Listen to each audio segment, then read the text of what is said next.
Today is Thursday, August 19. I'm Pastor Michael, and this is Wilderness Wanderings.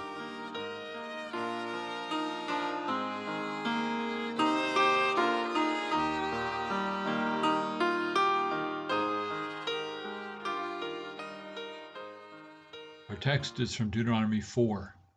And now, Israel, listen carefully to these decrees and regulations that I am about to teach you.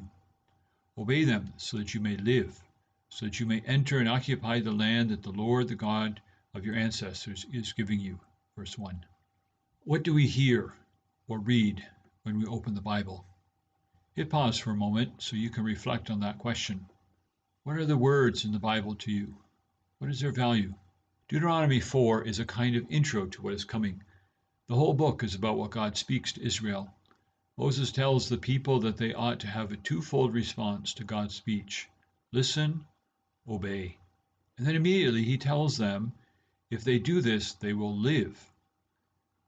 Thus, we sometimes refer to God's words as the words of life.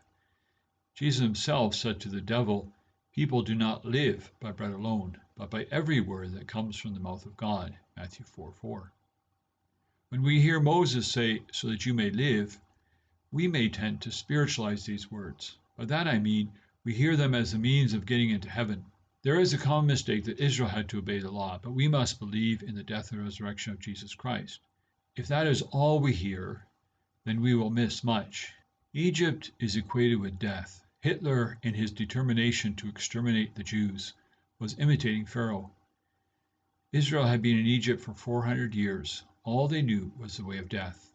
But now, God gives them his law. They were to listen to it and obey it so that they might live. Certainly part of the law had to do with personal relationship with God, but a great part of it was how to live together in the land in such a way that the entire nation would live, would flourish, and foreigners too.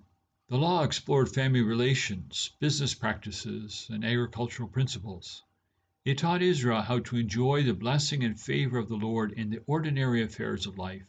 As such, the law that Moses gave was not primarily a set of rules, do this or incur the wrath of God. Rather, the law was God's gift of grace to his people.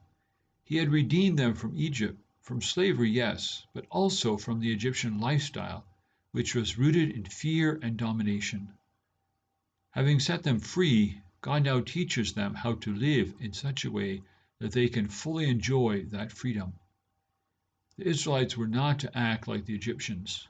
They were to act like Israelites, people set free, belonging to God. When we hear the Bible, what do we hear? Do we simply hear words we have heard dozens of times before? Do we hear laws that must be obeyed?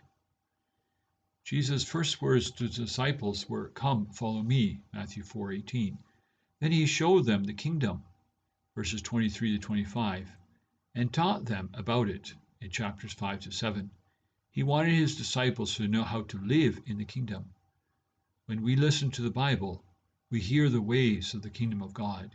We hear Jesus say, "Come, follow me. Let me show you the way of life."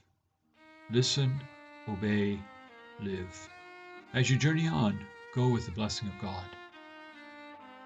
May the peace of the Lord Christ go with you wherever he may send you. May he guide you through the wilderness, protect you through the storm. May he bring you home rejoicing at the wonders he has shown you. May he bring you home rejoicing once again into our doors.